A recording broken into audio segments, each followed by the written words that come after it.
today on this 400th anniversary of the consecration and dedication of this church some 400 years ago by Bishop Lancelot Andrews, the then Bishop of Winchester.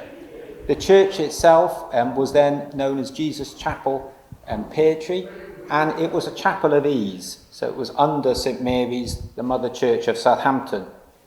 On that day in 1620, the bishop consecrated the church, and he had used a new consecration service especially written for that occasion, which we believe was the first time that service had been used. So Pear Tree is unique in that sense, in that service was used for the first time, and the church itself was the first church in this whole area in 1620, covering a wide area to the east and north of Pear Tree Parish. As the Mayor of Southampton, it's important for me to celebrate with the local communities the churches where they have worshipped for hundreds of years. Pear Tree is one of those churches in Southampton where people have been coming here since 1620, so 400 years. One benefit of the Heritage Lottery Fund is that people can actually celebrate their heritage, not ignore what has actually happened in the past, but explore, celebrate, and actually acknowledge the history through various historical documents. And then if you're a part of this community, to actually share it with the wider Southampton community as well.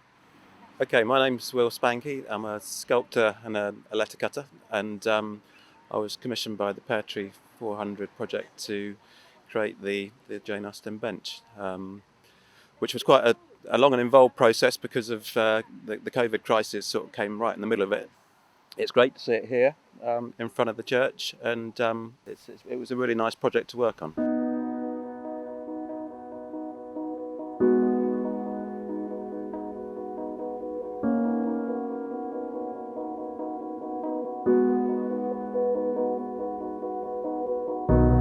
It's been wonderful here at Pear Tree on our Heritage Open Day to welcome so many visitors who have come, all socially distanced of course, but we're particularly pleased to have some descendants of John and Elizabeth Matilda Butler Harrison, who were famous parishioners, not least of all because their cousin was the writer Jane Austen. But I must really give credit to Malcolm here, who has really been so fantastic in sharing his knowledge and research that he's done on the Butler Harrison family. Now you've married into the Butler Harrisons, haven't you? So what inspired you to actually look at that bit of family history? The reason why, I suppose I taught history in a school at Fordingbridge for 20-something years. I became interested in local history when I retired, and there was my wife with family documents going back to the 1790s. A wonderful journal of an account around parts of Europe by John Butler Harrison I in 1765, and then later documents for the later ones. John Butler Harrison III and IV also covered the same area. So that's where you start with local history, if it starts in your own house. Yeah. And then I got in touch with Southampton Public Library, which has got a sort of family research unit there, 15 years ago I suppose. And I said, all I know about this John Butler Harrison was that he was mayor of Southampton in about 1794 and met the Prince Regent. And so I went to the history section there all that time ago and found there's a great deal more to discover. 1620 was also the year that the Pilgrim Fathers left Southampton on the Mayflower, and Pear Tree Church's anniversary is possibly overshadowed by that, so it's lovely to be able to have this opportunity to visit the church and look at all the history. Yes, we've had a delightful morning. We've met some people, extremely interesting. I, some years ago, was asked to research a tour of the churchyard and the inside of the church for a walk looking at memorials and stories of people buried here. That included, of course, Richard Parker, the cabin boy who was killed at sea. And a few years ago, Sarah Siddons Fan Club performed the sad tale of Richard Parker written by Cheryl Butler, here in the church at Pear Tree.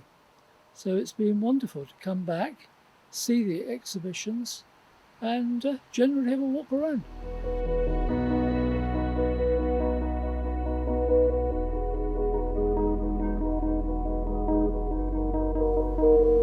The church means a lot to me.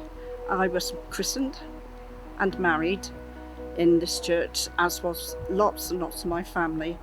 And also I'm here because it's the 400th anniversary of the church. In the church, especially in the front door, is a memorial to my a very distant cousin, Richard Parker, who was cannibalised at sea.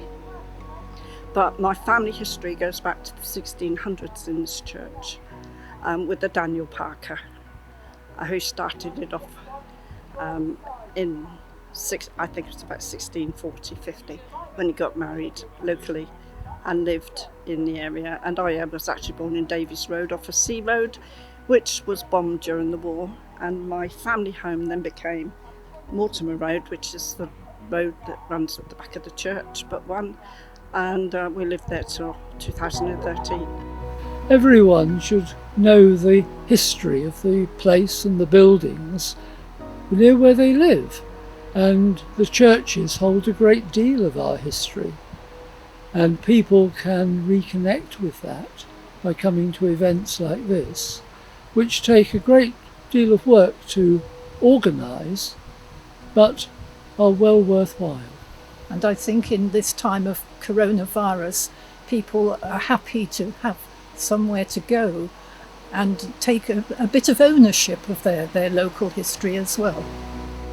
Parish itself has always been an important part of the community. We've always celebrated with the community. We obviously mark particular occasions for families, as in baptisms and marriages and sadly funerals. But much more than that, we're part of the fabric of the community, providing other services and voluntary groups that people enjoy coming to, and being a community asset, the church alongside the hall, there for the community in good times and in bad. Has been throughout the 400 years and continues to be relevant today, and we're constantly looking at new ways how we can engage with the community and reach out in the 21st century to make the church as relevant as it was then in 1620.